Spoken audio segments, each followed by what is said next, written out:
Баршаңызға сәлем, сіздермен Фариза асханасы арнама қош келдіңіздер. Бүгін сіздермен қазіргі таңда трендте жүрген турецкий донерді мен де жасап көрдім. Рецебін сіздермен де бөлісейін деп шештім. Өте дәмді болып шығады екен. Бір жасағаннан әдемі сочный болып шығады екен. Сондықтан да жасап көруге кеңес беремін. Ең алдымен менің арнама тіркелмеген болсаңыздар, осы видеоның астында подписаться деген кнопканы басып тіркеліп алыңыздар. Бисмиллах деп ең алдымен тартылған сиыр етіне пияз қосудан бастайтын боламыз. Пиязымызды шоппердің көмегімен ұсақтап аламыз. Сондықтан да шопперге салуға ыңғайлы етіп бөліктерге бөліп аламыз. Бөліктерге бөліп дайындап алған пиязымызды шопперге салып, өте ұсақ етіп ұсақтап аламыз.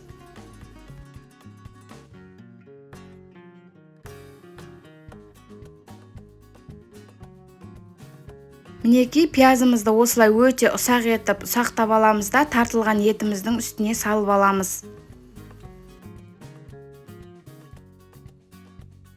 Енді дәміне қарай дәмдеуіштер салатын боламыз. Мен тұз, қарабұрыш және кішкене кориандр салып, барлығын жақсылап араластырамыз.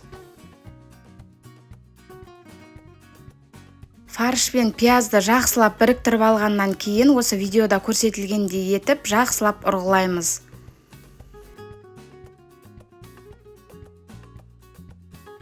Енді осы дайын болған фаршымызды мен бірден 3 бөлікке бөліп алдым. Табамның көлеміне қарай 3 бөлікке бөліп пісіретін боламын. Сіздер де табаларыңыздың көлеміне қарап бөліктерге бөліп аласыздар. Енді осы фаршымыздың бір бөлігін пергаментіне бумаганың үстіне жаятын боламыз. Менде пергаментіне бумага болмағандықтан фольга пайдаландым. Үстіне үйдегі простой мешокты салып, осы видеода көрсетілгендей етіп жайып, 4 пішті етіп, бір текс етіп жайып аламыз.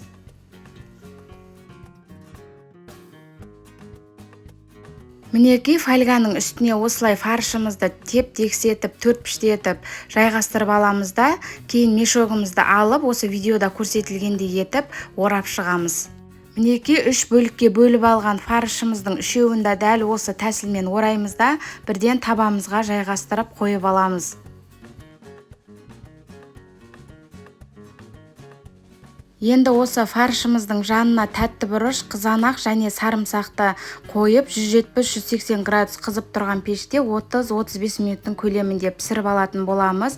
Пісу уақыты өз пештеріңіздің температурасына байланысты, сондықтан да қарап отырып сарғайғанша пісіріп аласыздар.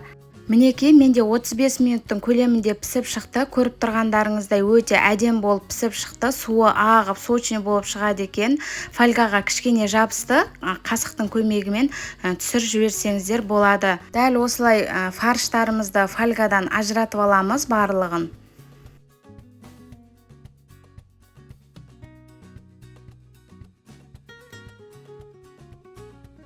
Бойынан шыққан суын қараңыздаршы, суы өте көп болып, сочный болып шығады екен, дәмі де өте керемет болып шығады екен. Тура сол донер кебаптың ішіндегі еттерге ұқсап, дәмі күшті болып шығады екен. Енді қызанақ пен тәтті бұрышымыздың сыртындағы мешоктарын алып, дәл осылай пышақтың көмегімен барлығын сарымсақты да осылай ұсақтап аламыз. Қаласаңыздар блендердің көмегімен ұсақтап жіберсеңіздер де болады. Енді мен бұл еттен донер жасаймын, сондықтан да соған соус ретінде осылай жасап аламын. Қызанақтарымызды жақсылап ұсақтап алғаннан кейін бөлек бір ыдысқа салып, еттен шыққан суды да үстіне құйып, жақсылап араластырамыз. Осындай бізде соус пайда болады. Енді мен дайын дүкеннің лавашына жасайтын боламын. Кез келген лавашты ала берсеңіздер болады. Менде осындай отрубной лаваштың түрін пайдаланып жатырмын.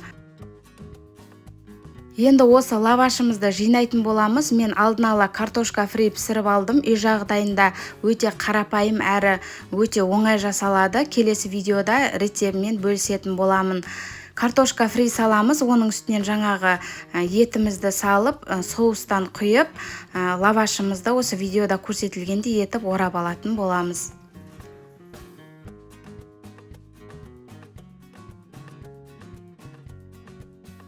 Лаваштарымыздың барлығын осы тәсілмен орап алатын боламыз. Мен бұл лавашты соуспен емес, кетчуппен орайтын боламын. Балалар үшін солай жасасаңыздар да болады.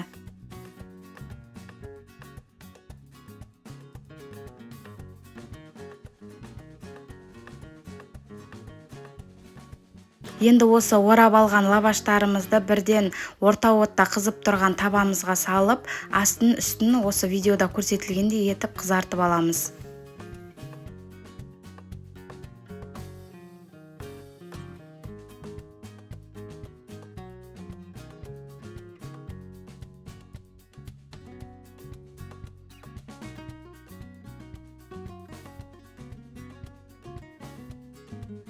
Мінеки осымен біздің турецкий донер кебаптарымыз дайын болды. Өте дәмді болып шығады екен. Міндетті түрде сіздерге де жасап көруге кеңес беремін.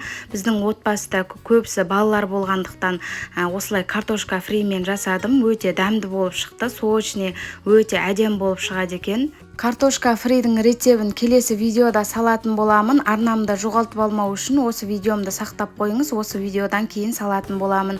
Сіздермен болған Фариза. Егер де менің видео рецебім ұнаған болса, лайк басып, басқа да достарыңызбен бөлісіп қоюды ұмытпаңыз. Және де комментарий бөліміне өз пікіріңізді жазып қалдырыңыз.